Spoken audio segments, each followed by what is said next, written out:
G'day viewers. In this segment I'm going to talk about shortest path routing for selecting good paths through the network. So in previous segments I've talked a fair bit about what a good path through the network, or that routing is going to find the best path through the network, but we haven't really said what that means. In this segment we're going to delve into that topic and provide an answer.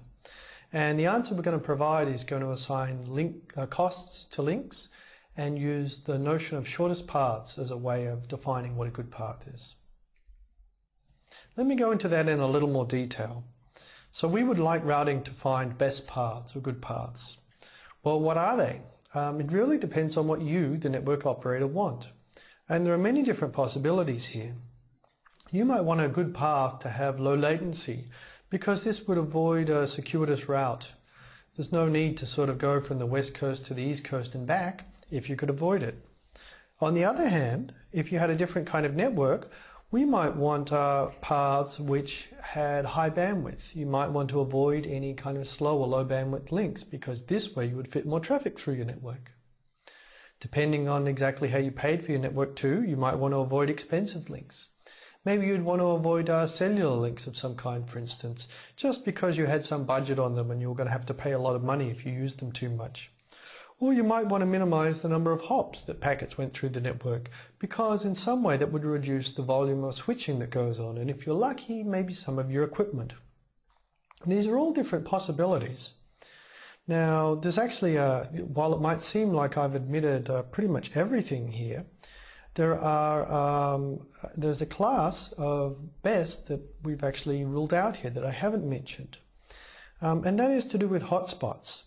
Now, it might be the case that just in this network there's a bit of a hotspot at B, and if we've sent traffic from A to E along that blue path there that's shown in the network here, like this path, then maybe we would say, hey, there's already a lot of traffic at B, so we don't want to send traffic from G, say, to C. We would like other traffic to go round instead of through B. Well, we're not going to focus on those kind of policies today because that kind of routing involves the traffic. And best, as we're going to define it now, will only consider static features of the topology, such as what nodes are connected where. You might also see that I'm going to represent networks as these kind of graphs. So in this diagram here, a line here, this is a link, and the circle here, this is a node.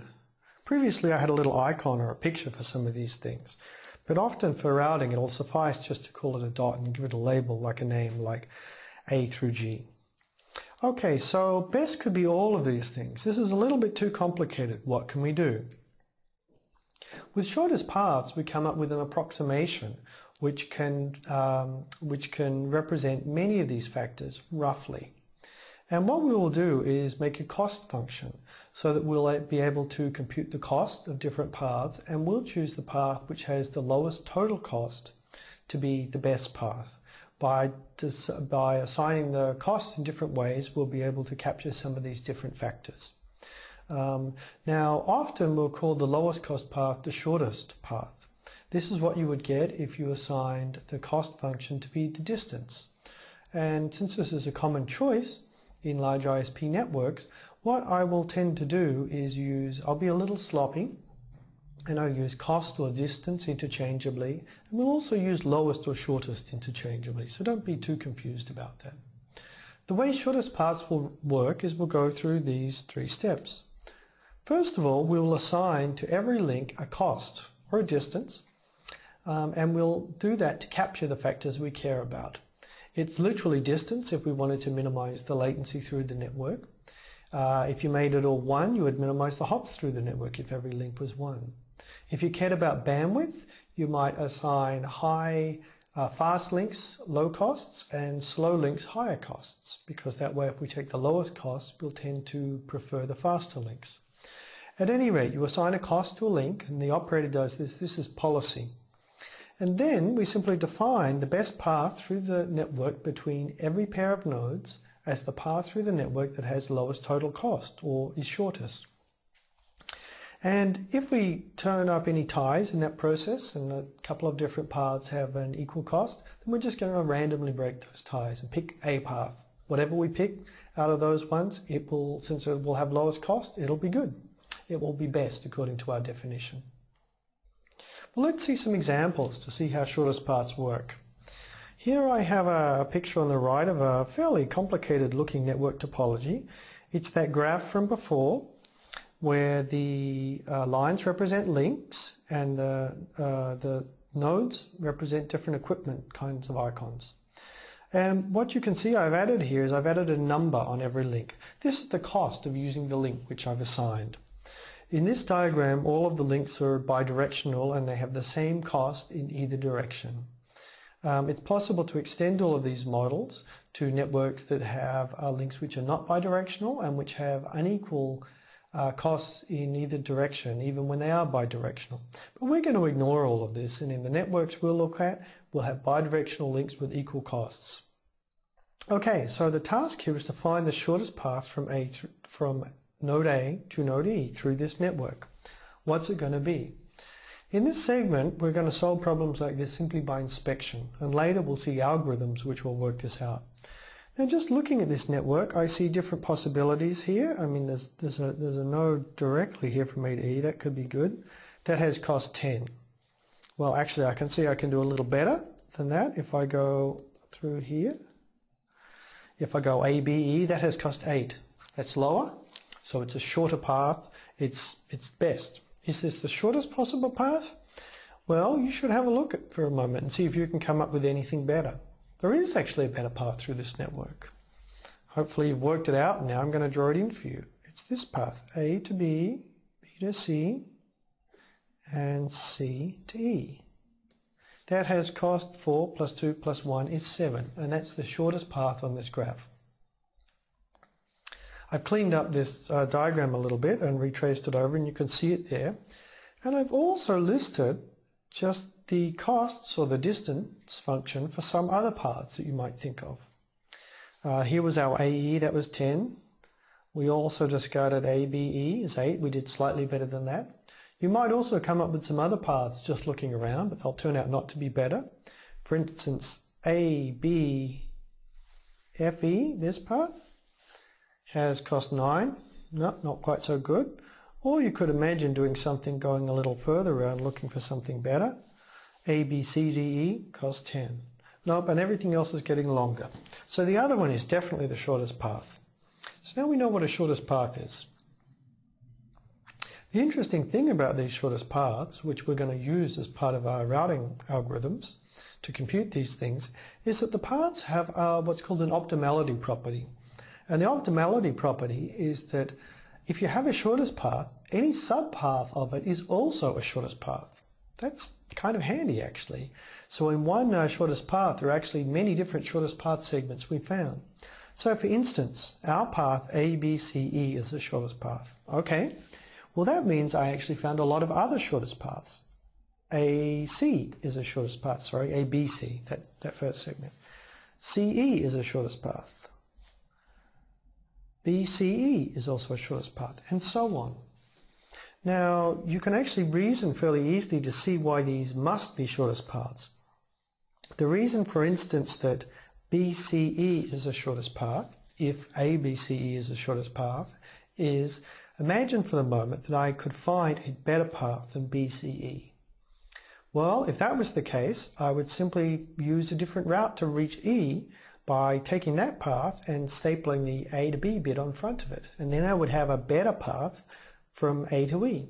But we know that the path from A to E we have is the shortest, so it's not possible to do this. It's a contradiction. So that means that the path from B, C, and E must itself be a shortest path. There's also another nice property we get with some of these shortest paths. And this should give you a nice warm feeling. You should be beginning to see why, in fact, we work with shortest paths, because they can approximate some of these different cost factors, and they have a lot of attractive properties. So the other interesting property is that if I take the union of all of the different shortest paths from all nodes to a particular destination, then I will get what's called the sync tree. It will actually be a tree, because once you go further in, then the path, when two paths meet, they will both follow the same route from there on to the destination because of this optimality property. So let's see if we can find the sync tree for E. So that's all destinations going towards E. You can also similarly, in our formulation, find source trees, which would be all of the paths from one node, say E again, out to all other nodes. In fact, given that we're looking at bidirectional links with equal cost, the sync tree and the source tree will basically be the same. They'll just be pointing in different directions to go towards the root or away from the root. And I'll use them a little interchangeably too, depending on what is most convenient. So let's find the sync tree for E. Well, C goes towards E, so we had this link here. Now I can see the shortest way to get from D to E is just to go along this link, so that will be part of the sync tree. From F to E, the shortest way is along this link. There's no other shorter way around. It's not always the case that the direct link is shortest, by the way. From B to E, we actually saw that, we want to go to C, and then from C up to E, a dogleg way, rather than going along that direct link BE. Well, what's left? Can all of the nodes get to E yet? Not quite. I need to extend it. We need to work out how H gets to E. Well, it's going to have to go along here to C, and then from C, it's going to go straight up to E. And G also is going to have to decide which way to go. I can see cost 3, 6 here, or I can also see cost 6 up here. That's a tie, and we could choose either of these, and I'm somewhat arbitrarily going to go like this. So this is a sync tree for E, and since we broke a tie, there could be more than one. Let's just clear that up. So there are some very nice implications of sync trees. Because of this shortest path property, given that we have these shortest paths, all we need to follow them towards a destination is the destination.